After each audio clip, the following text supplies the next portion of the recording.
Lady Louise Windsor missed out on royal title because of unfair 900-year-old rule.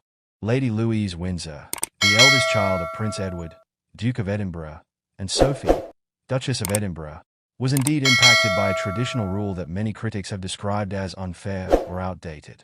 This rule has to do with the complex history of royal titles and the succession laws that have defined gendered inheritance patterns within the British aristocracy and monarchy for centuries.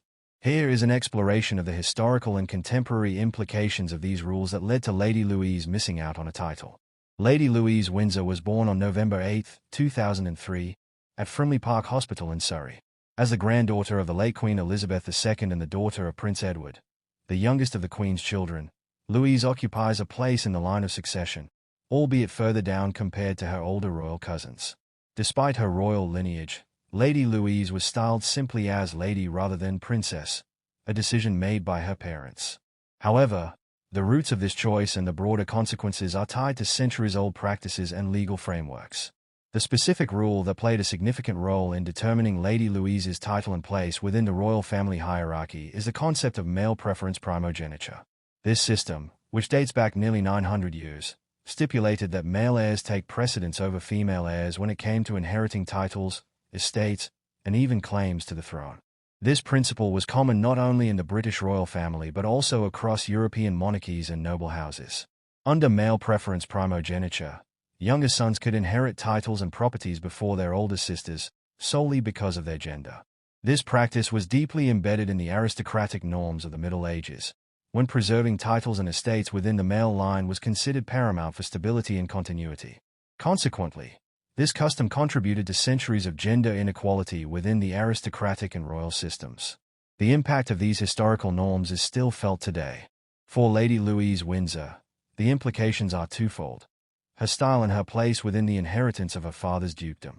Prince Edward was given the title of Earl of Wessex upon his marriage in 1999 and later became the Duke of Edinburgh following the death of Prince Philip, the previous Duke of Edinburgh, and Queen Elizabeth II's decision to grant the title to Edward. However, under the traditional rules of male preference inheritance, the title is set to pass not to Lady Louise but to her younger brother, James, who was styled as Viscount Severn at birth. Despite being older, Lady Louise does not have a claim to the Dukedom of Edinburgh, which would go to James in the absence of legal reform. This is because, historically, dukedoms and other hereditary titles were passed along the male line. Even though there have been significant changes to succession laws regarding the monarchy itself, such as the 2013 Succession to the Crown Act, which ended male preference primogeniture for the line to the throne, similar reforms have not been uniformly applied to all hereditary peerages. The 2013 Succession to the Crown Act was a landmark change that modernized the rules of royal succession. The Act, which came into effect in March 2015, ensured that gender would no longer play a role in determining the order of succession. For example, Princess Charlotte remains fourth in line to the throne, even after the birth of a younger brother, Prince Louis, who is fifth in line. This marked a significant departure from the tradition of male preference primogeniture for the crown, which previously would have seen Louis leapfrog Charlotte in the line of succession. However, this reform did not automatically extend to the broader peerage system. Titles such as dukedoms and earldoms continue to follow the old rules unless specific provisions are made for exceptions. As a result, Lady Louise Windsor is still affected by these antiquated norms. When Lady Louise and her brother James were born, their parents, Prince Edward and Sophie, chose not to have them use the titles of Prince and Princess, even though they technically qualified for these designations as grandchildren of the reigning monarch. The Earl and Countess of Wessex explained that this decision was made to allow their children to have a more normal upbringing. As Sophie, Duchess of Edinburgh, stated in interviews, they wanted Louise and James to grow up without the heavy burden of royal titles and to have the choice to embrace or reject royal life when they were older. Nonetheless, the decision regarding their styling does not negate the broader implications of inheritance laws. Even if Lady Louise had been styled as a princess, she would still be ineligible to inherit her father's dukedom under the traditional rules. The case of Lady Louise Windsor and others in similar situations has fueled ongoing debates about gender equality in the aristocracy. Many have argued that the British peerage system should be reformed to reflect modern values of gender equality.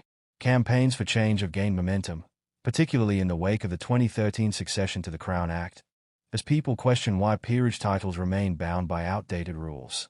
There are also broader implications for other noble families beyond the royal family. Several British aristocrats have campaigned to allow daughters to inherit family titles when there are no sons, but legislative change has been slow and met with resistance.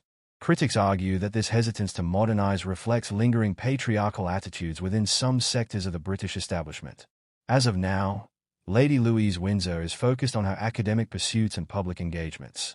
She has impressed many with her commitment to causes close to her heart, such as her role in supporting the Duke of Edinburgh's award, a program founded by her late grandfather, Prince Philip. While she has grown up mostly out of the public eye, her grace and poise have made her a respected member of the younger generation of royals. The future may hold opportunities for further reform in how hereditary titles are managed.